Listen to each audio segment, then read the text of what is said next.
नारायण नारायण नारायण नारायण। श्री राम जय राम जय जय राम, श्री राम जय राम जय जय राम, श्री राम जय राम जय जय राम, श्री राम जय राम जय जय राम।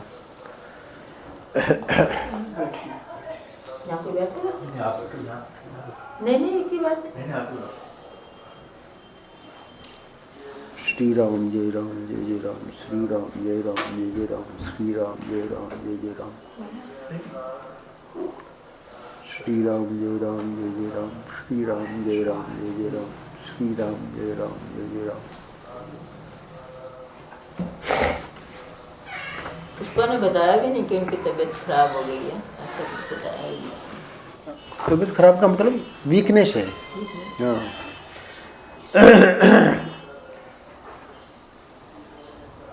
सत्संग हुआ, बोले। अच्छा। पर वीकनेस है, 4-5 दिनों से बताया कि ज़्यादा वीकनेस है। अच्छा। उन्होंने नहीं बताया। हाँ, अपने तो बारे में वो कुछ कहते ही नहीं। नारायण नारायण नारायण नारायण। कल हम चंद्रशेखर बाबा के घर थे, पर वो कल प्रसन्न मुद्रा में मिले, नहीं तो उनका स्वास्थ्य भी ढीला रहता है, लेकिन कल प्रसन्न मुद्रा में मिले। ये लेटे हुए ही, लेकिन प्रसन्न थे। आप सबसे श्रेष्ठ है, पुस्तक का नाम है आप सबसे श्रेष्ठ है। न मानुषात् श्रेष्ठतरम ही किंचित। तो ये संस्कृत में जो वाक्य है, इसी का अर्थ है कि मनुष्य सबसे श्रेष्ठ है। इसीलिए महर्षि कह रहे हैं कि आप सबसे श्रेष्ठ है। तो इस विषय को लेकर 5 दिन कलकत्ता में प्रवचन हुए थे। उसी पुस्तक में से 74-75 ये 2 पृष्ठों में। तो बात तो थोड़ी सी विनोद की है, पर उसमें शिक्षा है। विनोद की क्या है कि हम लोग बहुत सारी चीज़ें ऐसी कर देते हैं जो कि बाद में उसका पछतावा भी होता है। महर्षि का आज के पृष्ठ का अंतिम वाक्य है कि कोई भी बात, तो कोई भी बात अथवा कोई भी वस्तु क्या हर्ज है कहकर स्वीकार नहीं करनी चाहिए। ये इसके पीछे बहुत बड़ा बवंडर है। तो फिर बोले क्या सामने वाला दुखी हो जाता है तो इसलिए हम स्वीकार कर लेते हैं। बोले नहीं, बल्कि उसकी क्या आवश्यकता है जीवन में यह देखना चाहिए। कोई भी बात क्या हर्ज है कहकर स्वीकार नहीं। तो व्यवहार में हम देखेंगे कि बहुत सारी बातें सामने वाले को खुश करने के लिए हम लोग अपने सिद्धांत को भी तिलांजलि दे देते हैं, वो गलत है। In the matters of principle be study like a rock, in the matters of opinion flow with the current. तो क्या है कि छोटी छोटी बातें होती है, उसमें तो कोई अपना जिद करने की आवश्यकता नहीं है, क्योंकि वो हमारा कोई सिद्धांत नहीं है। नंद किशोर कुछ कह रहा है तो चलो भाई ठीक है, इसमें जाना है हो आओ, है ना। तो ये छोटी बात नहीं है। क्यों छोटी बात नहीं है? क्योंकि हमारे लिए तो ये है कि नंद किशोर वृंदावन ही रहे, कहीं नहीं जाना पड़े उसे, है ना। तो in the matters of principle be study like rock. तो हमारा सिद्धांत है, तो हम उसको नहीं कहेंगे कि तुम जाओ, वो जाना चाहे चले जाए, है ना। पर हम अपने सिद्धांत में अटल रहेंगे कि भाई तुम्हारे लिए जाना ठीक नहीं। तो इसलिए यहाँ कह रहे हैं कि क्या हर्ज है, जाए चला जाए। तो महर्षि कह रहे हैं कि ये क्या हर्ज है कहकर किसी भी बात को डिसमिस नहीं करना चाहिए। क्यों? उसकी क्या आवश्यकता है जीवन में, ये देखना चाहिए। यानी हर एक चीज़ हमारे जीवन में, आज के पृष्ठ का, क्योंकि बाकी तो एक स्टोरी है पूरा आज का पृष्ठ, इसलिए उसमें कोई ज़्यादा बात नहीं बतानी है। पर इससे सीखना क्या है आज के पृष्ठ से, तो पहले स्टोरी बता देता हूँ। स्टोरी सब आप सुन रखे हैं, तो उसके बाद स्टोरी बता के और उससे शिक्षा क्या है वो बताऊँगा। गीता के गुटके का परिवार। वैसे तो सब लोग ठीक रहते हैं, परंतु जब अत्यंत विपरीत या अत्यंत आकर्षक स्थिति सामने आ जाती है, तब प्रलोभन हमको खींचकर कहाँ पहुंचा देता है, इसका जल्दी पता नहीं लगता। एक महात्मा बिल्कुल विरक्त रहते थे, उनके पास कुछ नहीं था, लंगोटी भी नहीं थी। किसी ने उनको गीता का छोटा सा गुटका देते हुए कहा कि महाराज आप अवधूत हैं तो ठीक है, बहुत अच्छी बात है, अवधूत आजकल कहाँ होते हैं, कभी मन में आया तो इसको पढ़ लिया कीजिएगा, छोटा सा गुटका है तो उसको तो रखने में आपको कोई परेशानी है नहीं। तो महात्मा ने कहा कि गीता ही तो है, क्या हर्ज है इसको लेने में, और ले लिया। अब आगे जो कहानी है वो सब लोगों को पता है, इसलिए मैं सिर्फ पढ़ देता हूँ। अब जब वर्षा आई तो महात्मा ने गीता को भीगने से बचाने के लिए कांच के नीचे दबा लिया। भाई बरसात आ रही है तो महात्मा तो जो है अवधूत थे ही, उनका तो कोई कुटिया उटिया थी नहीं, पेड़ के नीचे रह लिए, पेड़ में भी आप रहोगे तब भी आएगी, तो उसको दबा लिया ताकि वो ना भीगे, कागज है वो, बाकी वो खुद भीग जाए तो वो तो सूख ही जाएगा, तो भीगने से बचाने के लिए कांच के नीचे दबा लिया। किसी ने कहा कि महाराज आप इस तरह गीता को हर समय कांच के नीचे कैसे दबाए रखेंगे, अब 2-3 महीने बरसात होगी तो हम एक छप्पर डाल देते हैं, उसमें आप भी रहिए और गीता भी सुरक्षित रखिए। तो हम गीता के लिए छप्पर बनाते हैं, आपके लिए थोड़ी बनाते हैं। महात्मा बोले कि क्या हर्ज है भाई, गीता के लिए बना रहे हो तब तो क्या हर्ज है क्योंकि हम तो अवधूत है, हम तो रहेंगे नहीं छप्पर के नीचे, और तुम्हारा भाव बढ़िया है, गीता को कांख में नीचे दबाने की जरूरत नहीं पड़ेगी। तो छप्पर बन गई। अब क्या हुआ महाराज कि जब रात को सोए तब एक चूहा आ गया, है ना, क्योंकि उस समय तो कांख में दबाए नहीं थे, रखी हुई थी और सोए हुए थे महात्मा जी, और उसने गीता की पोथी काट दी। तो दूसरे दिन देखा भक्तों ने कि महाराज जी की पोथी जो है गीता की कटी हुई है। भक्तों ने कहा कि महाराज चूहे बहुत बदमाश हैं, हम उनको भगाने के लिए एक बिल्ली रख देते हैं है ना, तो इसमें आपका क्या हर्ज है। तो अब देखिए वो गीता रखने में भी तो कोई हर्ज नहीं था, अब गीता के पृष्ठ काट दिए चूहे ने, छप्पर तो पड़ ही गया। अब वो कह रहा है कि चूहे जो है परेशान कर रहे हैं तो एक बिल्ली रख देते हैं, इसमें आपको क्या हर्ज है। तो भाई बिल्ली तो महात्मा के लिए तो बिल्ली कुत्ता चूहे सब मतलब अपना स्वरूप ही है, सबसे उनकी तो मित्रता ही होती है। तो जब उसने कहा कि इसमें आपको क्या हर्ज है तो महात्मा मान गए, बिल्ली रख दी गई। अब बिल्ली के लिए खाने पीने की आवश्यकता पड़ी, गांव से दूध आने लगा, तो अब वो गांव से दूध लाने वाला भी फिर भक्त लोगों ने आपस में सलाह करी होगी और फिर महाराज के पास गए। भक्तों ने कहा कि एक गाय ही यहाँ रख देते हैं, गौ सेवा भी हो जाएगी और दूध भी मिलेगा। तो उसमें बिल्ली का भी आपका भी मतलब, तो छप्पर पड़ गया। गीता पहले आई, छप्पर बढ़ा, बिल्ली आई, अब गाय आ रही है। किसके लिए? क्योंकि बिल्ली का भी दूध हो जाएगा और उसमें फिर महात्मा ने सोचा तो सही, फिर सोचा कि क्या हर्ज है ना। तो गाय आ गई। अब गाय के लिए भूसा भी चाहिए, अब तो समस्या बढ़ गई ना क्योंकि बिल्ली तक तो ठीक था, पर वो बिल्ली को दूध देने के लिए वो गांव से लाना पड़ता था भक्तों को।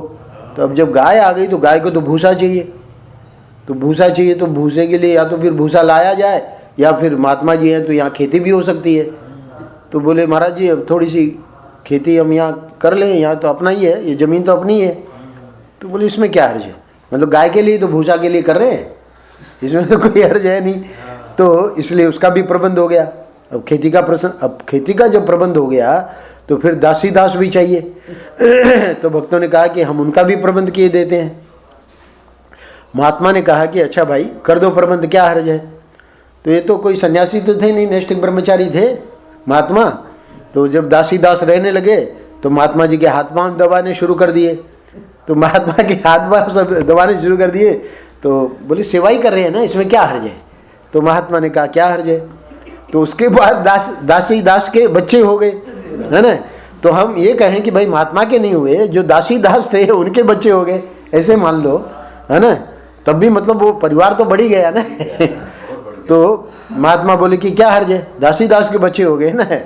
तो कुछ दिन बीतने पर वही व्यक्ति जिसने गीता का गुटका दिया था आ गया और बोला कि अब उसको समझ में नहीं आया कि ये तो इतने अवधूत थे और हमने खाली गीता दी थी, और उसके लिए भी वो आनाकानी कर रहे थे। और अब तो छप्पर भी है और गाय भी है और खेती भी है और दासी दास के बच्चे भी खेल रहे थे। तो उसके मन में प्रश्न आया, तो उसने पूछा कि बोला कि महात्मा जी ये सब क्या है? तो महात्मा जी समझ गए उसका प्रश्न, कि उसी ने दिया था गीता का गुटका उसी ने दिया था। तो महात्मा ने समझाया उसे। महात्मा बोले कि ये सब तुम्हारे दिए हुए गीता के गुटके का वंश है, उसी का परिवार है। तो ये महाराज श्री बड़ा विनोद करते थे। तो ये कथा आज के पृष्ठ पर ली है। इसमें दो बातें मुख्य हैं, एक तो आखिरी वाक्य और एक प्रथम वाक्य। बाकी कहानी तो हम लोगों को समझाने के लिए है। आखिरी वाक्य है आज के पृष्ठ का कि इसलिए कोई भी बात क्या हर्ज है कहकर स्वीकार नहीं करनी चाहिए, बल्कि उसकी क्या आवश्यकता है जीवन में यह देखना चाहिए। ये सबसे इम्पोर्टेंट है वो, यानी इसका जो शिक्षा। और शुरू का जो वाक्य है वो जरा आप ध्यान दे के सुने। महर्षि कह रहे हैं वैसे तो सब लोग ठीक रहते हैं, यानी अभी 2, 4, 6, 8 हम लोग यहाँ बैठे हैं, तो हम लोग सब ठीक हैं। वैसे तो सब लोग ठीक रहते हैं, परंतु जब अत्यंत विपरीत या अत्यंत आकर्षक स्थिति, अत्यंत शब्द लगाया है, सामान्य विपरीत या सामान्य आकर्षक की बात नहीं कर रहे हैं महर्षि, अत्यंत आकर्षक अथवा अत्यंत विपरीत स्थिति सामने आ जाती है ना, तब प्रलोभन, आकर्षक में तो प्रलोभन आएगा और अत्यंत विपरीत स्थिति आएगी तो वहां क्या करेगा व्यक्ति, यहां तक कि आत्महत्या करने की सोचेगा, है ना। तो अत्यंत विपरीत या अत्यंत आकर्षक, रामकिंकर जी महाराज कहते थे, बहुत बढ़िया बात सुनाते थे। बोले कि लोग आत्महत्या कर लेते हैं तो हम लोगों को बड़ा लगता है, जो अपने समझो कि परिचित हों या परिवार में भी हो जाती है ऐसी घटना।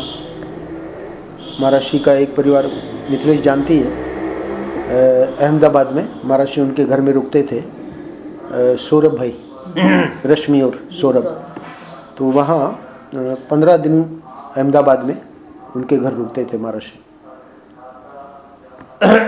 मैं भी सेवा में जब रहा, बाद में बहुत सारी यात्राएं कम हो गई मेरे सेवा में आने के बाद, क्योंकि मैं तो आखिरी 6 साल था ना, तो स्वास्थ्य के कारण जैसे हम जबलपुर कभी नहीं गए, है ना। महर्षि जबलपुर पहले रेगुलर जाते थे, पर 6 साल में हमारी सेवा में आने के बाद जबलपुर की यात्रा हुई नहीं।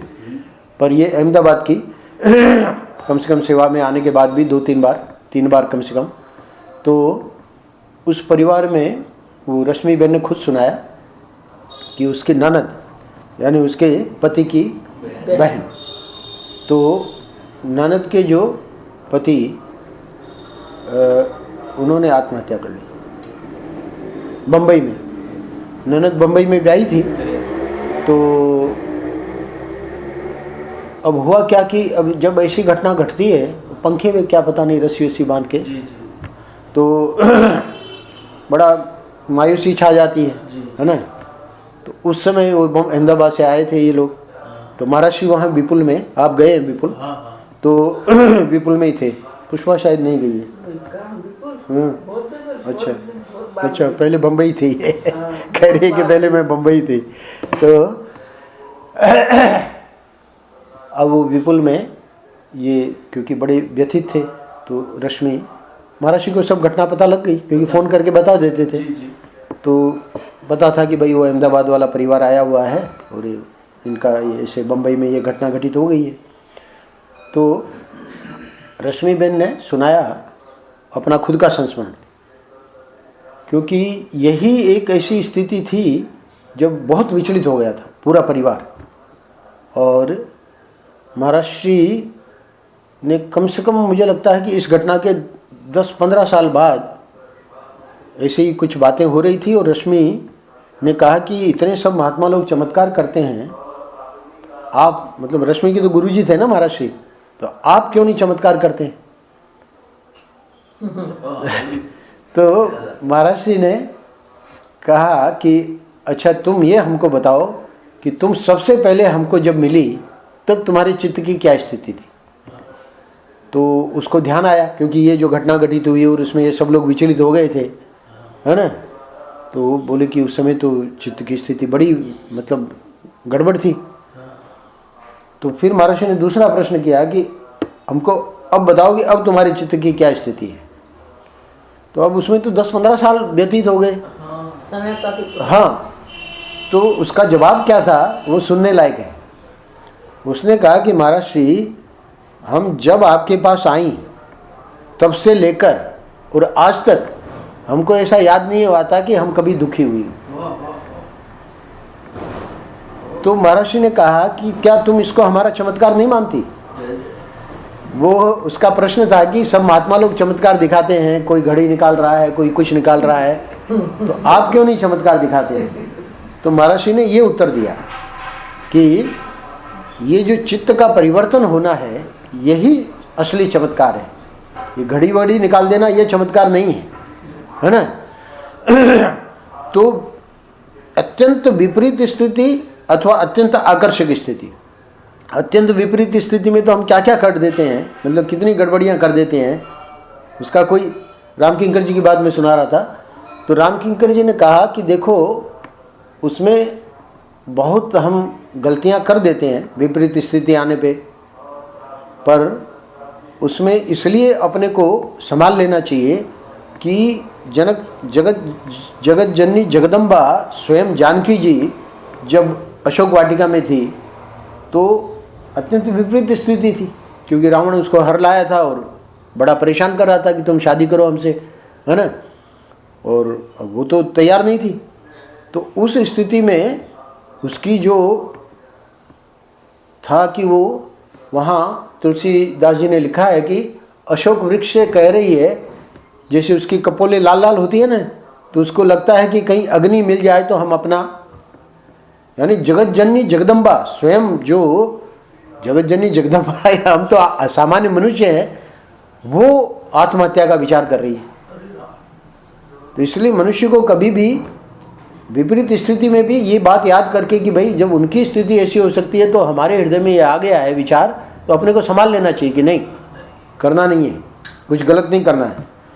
तो विपरीत स्थिति में भी गड़बड़ हो जाती है। वैसे तो सब लोग ठीक रहते हैं, परंतु जब अत्यंत विपरीत, चलो विपरीत को छोड़ देते हैं, ठाकुर जी संभाल लेंगे, बिहारी जी संभाल लेंगे, अत्यंत आकर्षक स्थिति, अब यहाँ ध्यान देना, अत्यंत आकर्षक स्थिति सामने आ जाती है तब प्रलोभन हमको खींचकर कहाँ पहुंचा देता है इसका जल्दी पता नहीं लगता। अब देखना, ध्यान देना, अत्यंत आकर्षक स्थिति जब आई तो वो अभी हम विचार भी नहीं कर रहे हैं कि वो वहाँ धर्म है कि नहीं है ना। वो जो स्थिति आई है हमारे सामने उसका हम उपभोग कर सकते हैं कि नहीं, वहाँ सबसे पहले तो धर्म का विचार करना पड़ेगा, है ना। पर हम क्या करते हैं, प्रलोभन। तो वो प्रलोभन किस चीज़ का, कहाँ हमारी कमजोरी है, हर व्यक्ति समझता है, वो हमको खींचकर कहाँ पहुँचा देता है। कहाँ पहुँचा देता है मतलब पतन में, है ना। हम तो ऐसे सामने बैठे रहते हैं तो दृष्टांत दे देते हैं, पर अब देखिए महाराज श्री की कितनी बड़ी कृपा, साईं की, बिहारी जी की, है ना। प्रलोभन था पर ये रुक गया, कोई बात नहीं, है कि नहीं। तो ये तो कोई बहुत बड़ी शक्ति है रोकने वाली। अभी आ गए अशोक यहाँ नवसारी से,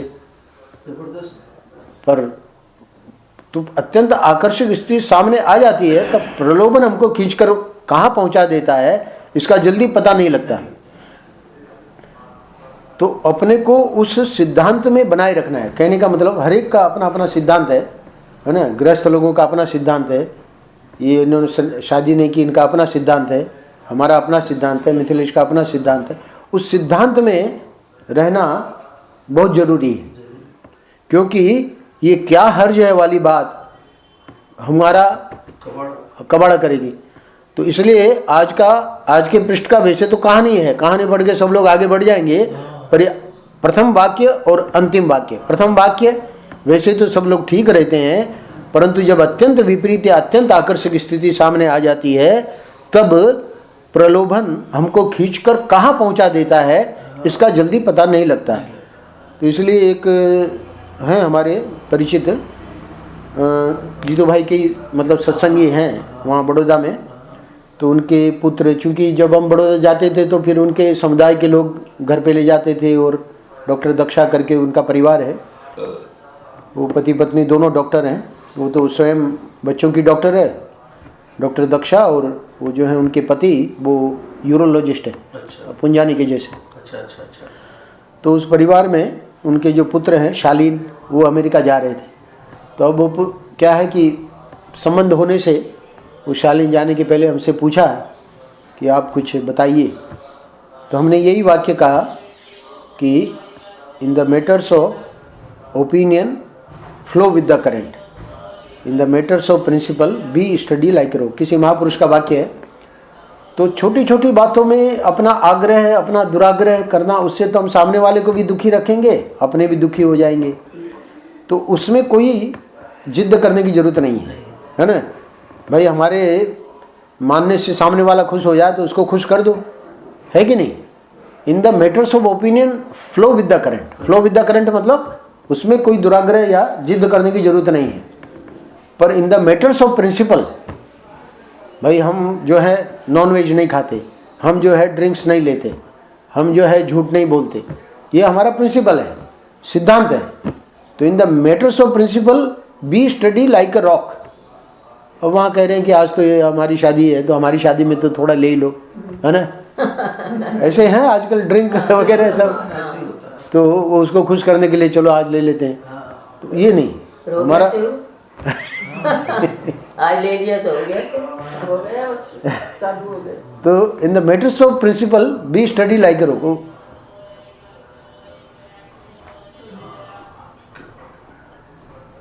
मुझे ध्यान नहीं आ रहा है कौन है, आते रहते हैं मिलते रहते हैं। तो वो इसीलिए दुखी था व्यक्ति कि हमारी जो पत्नी है वो हमारी बात नहीं मानती। तो अब वो तो स्वयं ड्रिंक वगैरह लेता नहीं हो, शादियों में तो आजकल ये बहुत चलता है। तो अब वो पत्नी बड़ी नाराज़ हुई कि तुम क्यों नहीं करते, क्या नहीं करते। बहुत मुश्किल हो जाता है व्यक्ति के लिए। पर in the matters of principle be study like a rock. वहाँ तो चट्टान के जैसे एकदम दृढ़ हो जाओ, वहाँ कोई समझौता नहीं, है ना। तो क्या हर्ज है करने से, इसलिए कोई भी बात क्या हर्ज है कहकर स्वीकार नहीं करनी चाहिए, बल्कि उसकी क्या आवश्यकता है जीवन में यह देखना चाहिए। यानी आज का पृष्ठ बहुत ही इम्पोर्टेंट है अपनी प्रैक्टिकल लाइफ के लिए, क्योंकि उन सिद्धांतों में जब हम समझौता नहीं करेंगे तो कल का पृष्ठ जो आया वो बात धीरे धीरे आ जाएगी। क्या धर्मानुष्ठान थोड़े से तप, कष्ट, सहिष्णुता और धैर्य की अपेक्षा रखता है। तो अपना सिद्धांत है, तो सिद्धांत तो धर्म है, तो उस धर्म में तप, कष्ट, सहिष्णुता और धैर्य की तुम तो थी कल। तो ये सब एक दूसरे से संबंधित है ये बातें। पर उसमें इतना ही है कि बस अब जब हमको बल है, बिहारी जी का बल है, महाराज का बल है, साईं का बल है, तो फिर हमको कमज़ोर नहीं बनना चाहिए। और हम ही लोग कमज़ोर बन जाएंगे तो फिर दूसरे लोगों की क्या है, वो तो बेचारे उनके पास तो ऐसा बल है भी नहीं, है ना। तो इतना सत्संगी होने के नाते हम लोग ज़्यादा अपराधी हैं। जो अनजान है उनके लिए उतना वो अपराध नहीं है।